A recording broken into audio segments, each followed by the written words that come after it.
Здравей, слънчице мое!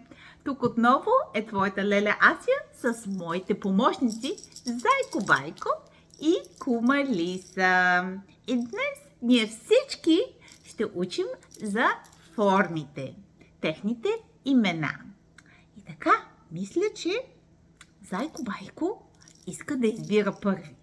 Така, той започва. Какво избираш, Зайко, да е първата формичка? О, добре. Той избира кръг. Това е формичката кръг. Хайде да кажем заедно кръг. И може същевременно да си припомним цветовете. Какъв цвят е този кръг? Какъв цвят е, Зайко Байко? Да, точно така. Това е розово. И така, този кръг е розов. Хайде да кажем заедно розов кръг. Чудесно! Благодаря ти, Зайо Байо. Нека да продължим с следващата формичка, която е на половината на кръг. Това е полукръг. И той е в зелен цвят. Така че това е зелен полукръг. Зелено като тревата, която пасе Зайко Байко. И така, нека да кажем заедно зелен полукръг. Чудесно! Така, коя е следващата формичка? Тази формичка е в светло-зелено. Това е квадрат. Да, това е квадрат. Има 4 прави ъгли. И той е светло-зелен. Нека да кажем заедно светло-зелен квадрат. Чудесно! Коя е следващата формичка? Коя избираш? О, добре! Това е правоъгълник. Да, това е правоъгълник, който е в син цвят. Така че имаме тук син правоъгълник. Нека да кажем заедно син правоъгълник. Чудесно! Благодаря ти много, Зайко Байко. Нека сега Кума Лиса да поеме щафетата и тя да избира. Хайде! Сега Кума Лиса ще избира следващата формичка. И така, Кума Лиса, какво избираш? О, добре! Ти избираш трапец. Това е трапец. Той е в жълт цвят. И така имаме жълт трапец. Нека да кажем заедно жълт трапец. О, следващата формичка е много интересна. Тази формичка е успоредник. И цвета й прилича на козинката на Кума Лиса. Нали така? Виж колко ми отива този цвят. Това е червено. Да, червено. Това е червен успоредник.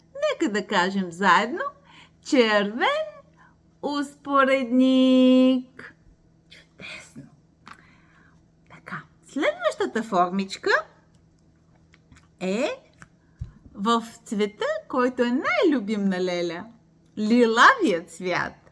Това е пентагон. Има 5 ъгли. Да, казва се пентагон и е в лилав цвят. Това е лилав пентагон. Нека да кажем заедно лилав пентагон. Чудесно! О, тук имаме много интересна формичка. Това е формичка, която има 6 ъгли и е в оранжев цвят, точно като козинката на Кума Лиса. Как и отива този оранжев цвят. И така формичката се казва шестоъгълник, защото има 6 ъгли. И това е оранжев шестоъгълник. Нека да кажем заедно оранжев шестоъгълник. Чудесно! Благодаря ти много! Следващата формичка е ромбоид. Този ромбоид е в розов цвят. И така имаме розов ромбоид. Хайде да кажем заедно. Розов ромбоид. Тук имаме много интересна формичка. Каква е тази формичка? Каква е тази формичка, Кумалиса? Знаеш ли? Тя е формичката на хвърчило. Да. Може би и ти някой ден ще имаш хвърчило, което да хвърчи в небесата. Само че трябва да избереш ден, когато е ветровито, за да може вятър да ти помага хвърчилото да лети нависоко. И това е формичката обикновено на хвърчило. И това хвърчило е зелено. И така имаме зелено хвърчило. Чудесно! Благодаря ти, Кумалиса. Хайде сега да избира Зайко Байко. Нали така? Хайде, предай щафетата.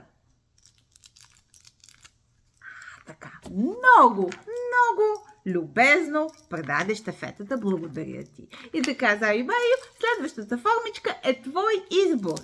Ти избираш триъгълник. Това е триъгълник. И той е жълт на цвят.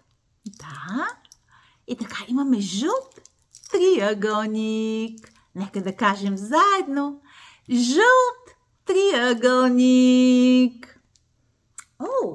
Тук имаме още един триъгълник, но той има един прав ъгъл, така че тази формичка се казва правоъгълник.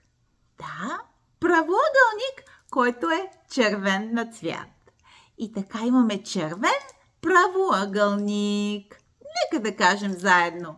Червен правоъгълник. Благодаря ти много. Каква е следващата формичка? Това е кръст. Да, това е кръст. И той е зелен на цвят. Да, зелен, светло-зелен. Така че имаме светло-зелен кръст. Нека да кажем заедно. Светло-зелен кръст. Така, следващата формичка. Коя е тя? Това е много важна формичка. Да, това е стрелката. Това е стрелка. И тя е синя тук. Разбира се, формичките могат да бъдат най-различни цветове. Но тази тук е синя, така че имаме синя стрелка. И нека да кажем заедно. Синя стрелка. Чудесно! Благодаря ти толкова много. Зайо Байо, ти беше голям помощник. И така, какво? Остана още една формичка, която ти е най-любимата. И на Кумалиса е най-любимата. Я да видим коя е тя. Това е сърцето. Защо ни е най-любимата? Защото сърцето показва колко много ние те обичаме, мило мое пиленце. И така, с нашата огромна любов на Леля Ася, на Зайко Байко и на Кумалиса, ти казваме до нови срещи и много целувки!